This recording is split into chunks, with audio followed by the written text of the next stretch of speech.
Desejo que a graça e a paz de Cristo esteja com todos, irmãos e irmãs. Amém, amém forte, né? Isso aí, o povo de Deus é o povo animado. Muito bom, estamos felizes por estarmos aqui nesta manhã adorando ao Senhor. Salmo de número 127. Por favor, abra a sua Bíblia lá no Salmo de número 127. Também estará projetado aqui em nosso data show, para juntos acompanharmos a leitura da palavra de Deus.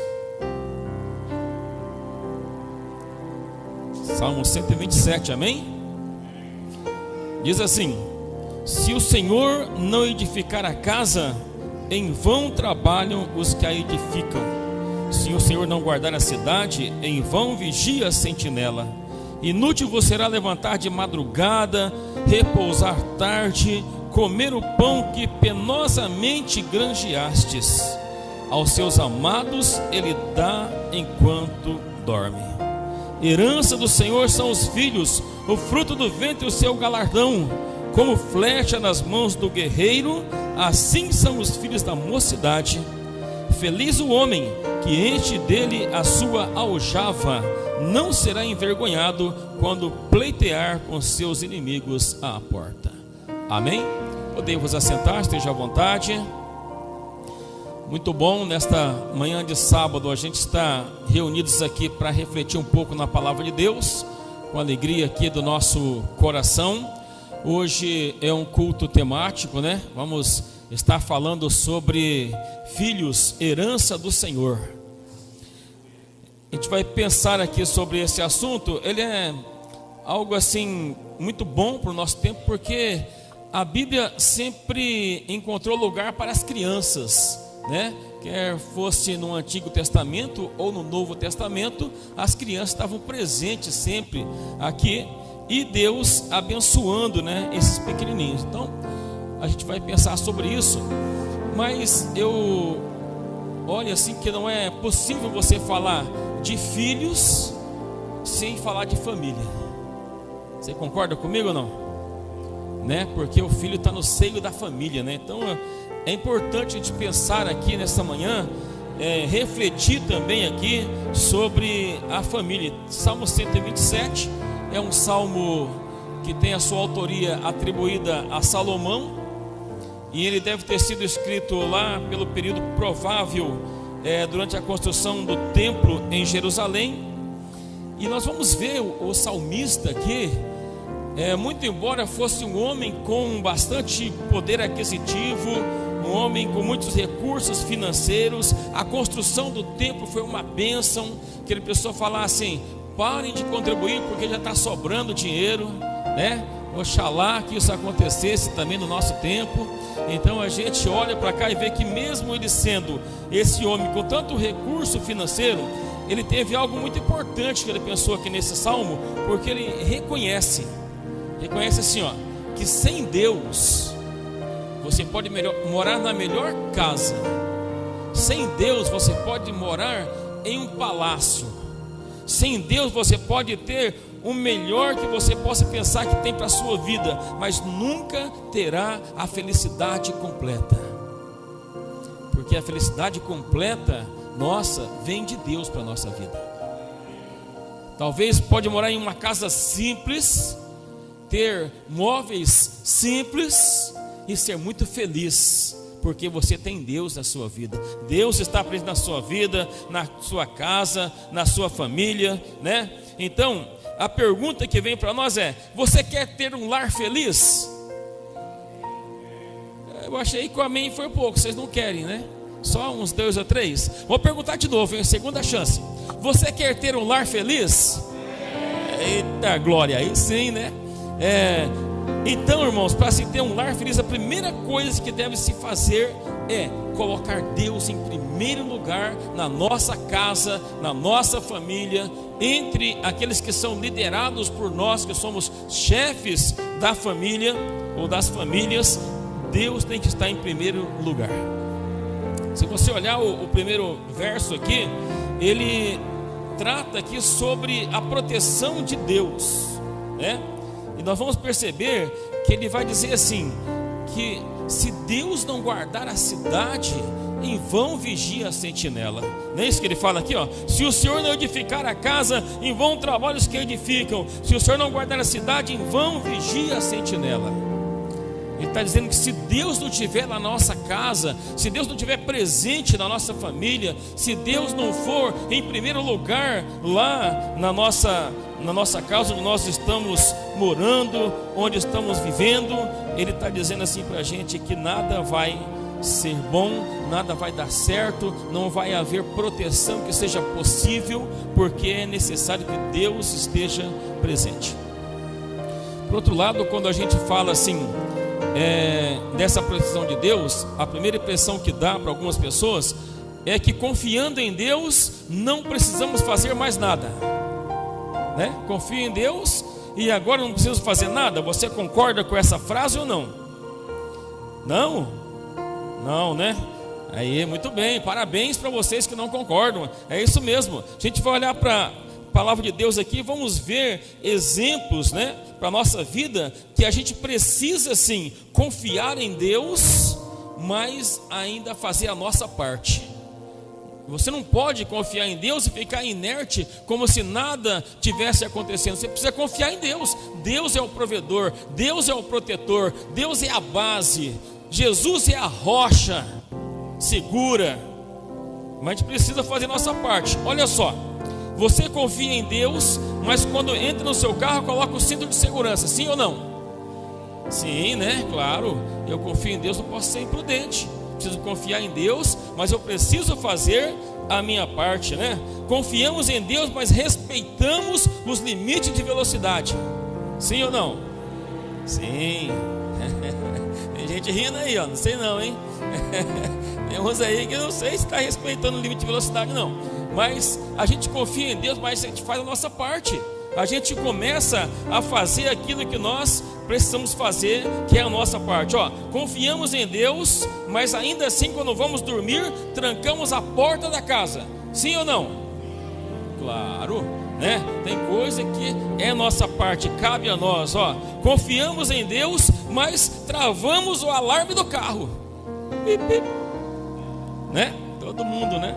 Se não tem alarme, a chavinha vai lá e vira, né, na direção lá para o lado direito para travar o carro. Porque, irmãos, a gente precisa confiar em Deus, mas a gente precisa fazer a nossa parte também. Tem uma parte que cabe a nós, para nós fazermos. Ó, a gente confia em Deus, mas de vez em quando consultamos o médico. Sim ou não? Os homens nem tanto, né? As mulheres mais, né? Mas de vez em quando vamos lá, né? Pelo menos uma vez a cada alguns anos aí, né? A gente vai lá fazer um eletro do coração, quando dá uma dorzinha, fazer alguma coisa, né? Para ver o que está acontecendo. Porque quem confia em Deus não pode ser imprudente. Quem confia em Deus não pode ser uma pessoa relaxada. Precisa confiar em Deus e fazer a sua parte. Neemias 4, versículo 9. Nós oramos ao nosso Deus e como proteção colocamos guarda dia e noite. Viu o que o povo de Deus fez? Confia em Deus, ora a Deus, busca a proteção de Deus e coloca guardas ali para ficarem vigiando, para saber o que é que está acontecendo. Então é preciso que a gente olhe para esse texto aqui e entenda que Deus está no controle de tudo, mas que eu preciso fazer a minha parte, que eu preciso fazer aquilo que cabe a mim fazer, porque senão eu não vou também conseguir o êxito necessário naquilo que eu estou buscando. Eu vi ontem, a Wélida falou assim, semana que vem eu vou fazer um concurso público importante aí, né? E ela falou, estou estudando, me preparando. Ela confia em Deus, pediu oração aqui na igreja, a gente está orando por ela. Mas se ela pedir oração e não estudar, ela vai passar, Custódio?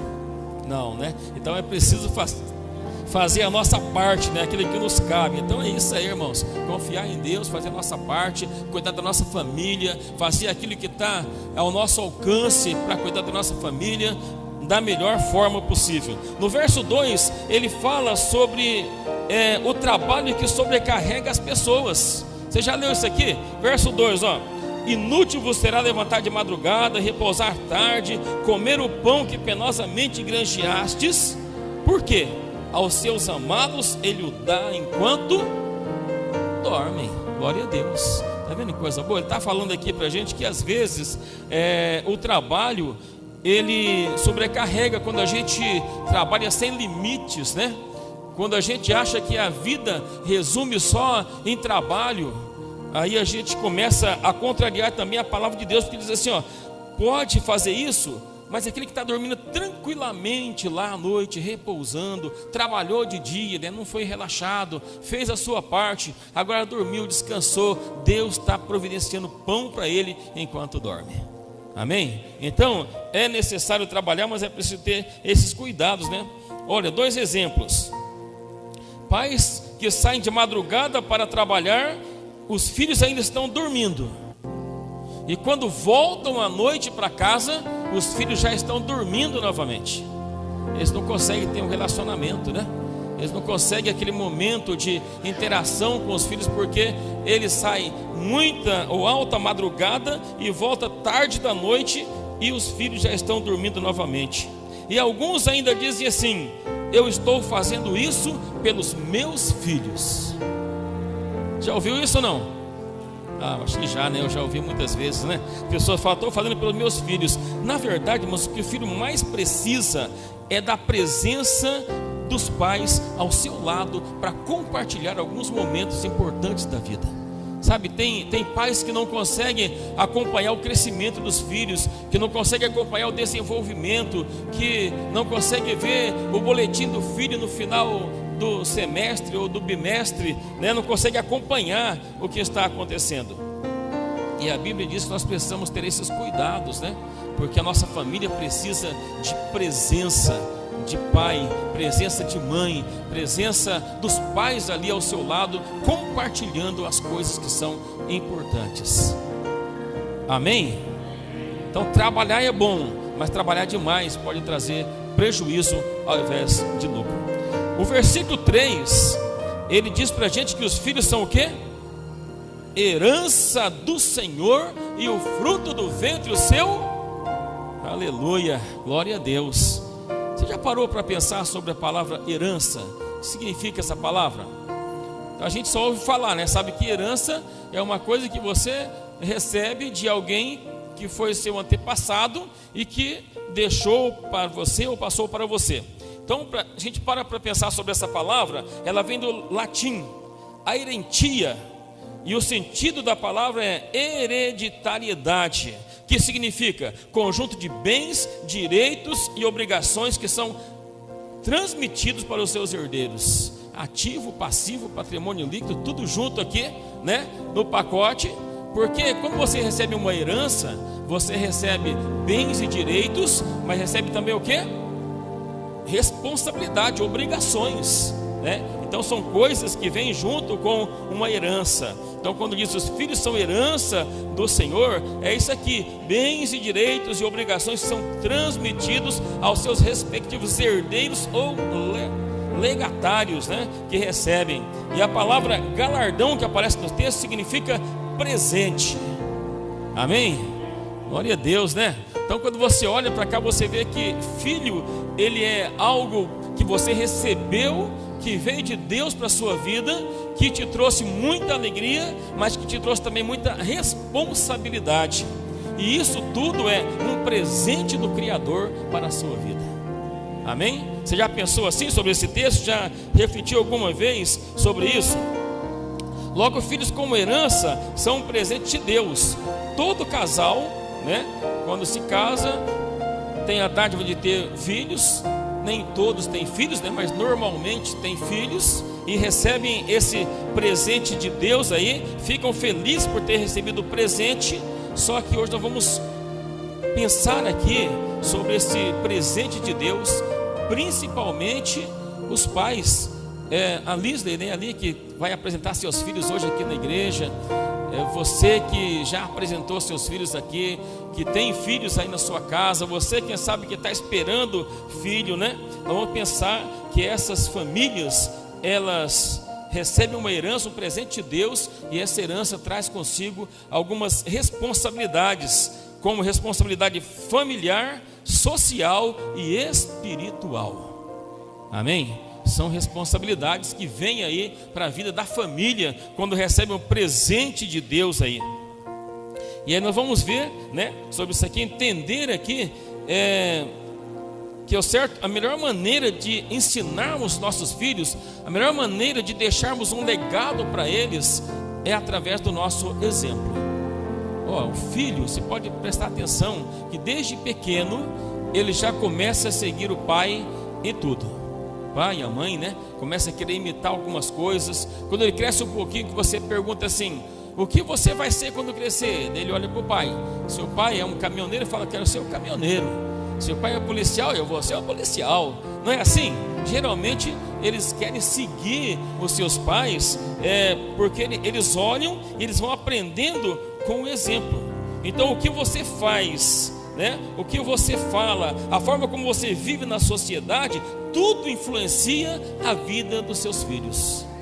Tudo que você fizer de bom ou de ruim vai influenciar a vida dos seus filhos de alguma forma. Isso aqui não é maldição hereditária nem bênção hereditária, não. Isso aqui é exemplo de pais e mães, que tudo que a gente faz ou fala, a forma como vivemos, vai influenciar a vida dos filhos. E o escritor aqui, o sábio Salomão, Provérbios 22:6, fala assim: ensina a criança o caminho que deve andar, e até quando envelhecer não se desviará dele. Amém? É para ensinar a criança o caminho que deve andar, é para mostrar para ela qual é o caminho que ela deve seguir na vida, né? Então, já que o melhor ensino é o exemplo, né?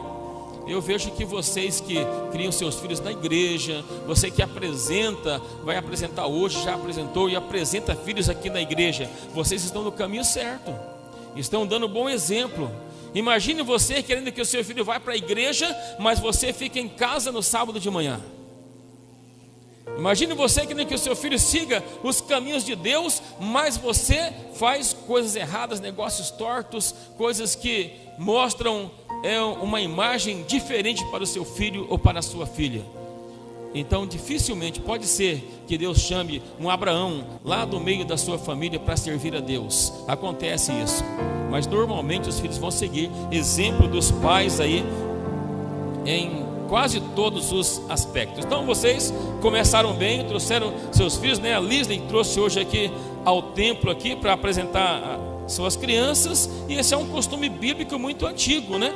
Nós vamos perceber que esse costume aí é antigo, antes mesmo de Jesus já acontecia essa apresentação de criança no templo, e Jesus veio e continuou fazendo isso, continuou recebendo e apresentando crianças, né? Ou seja, colocando a mão sobre elas, orando sobre elas. Elas eram abençoadas ali, porque os seus pais levavam ao templo para ser abençoada pelo Senhor Jesus.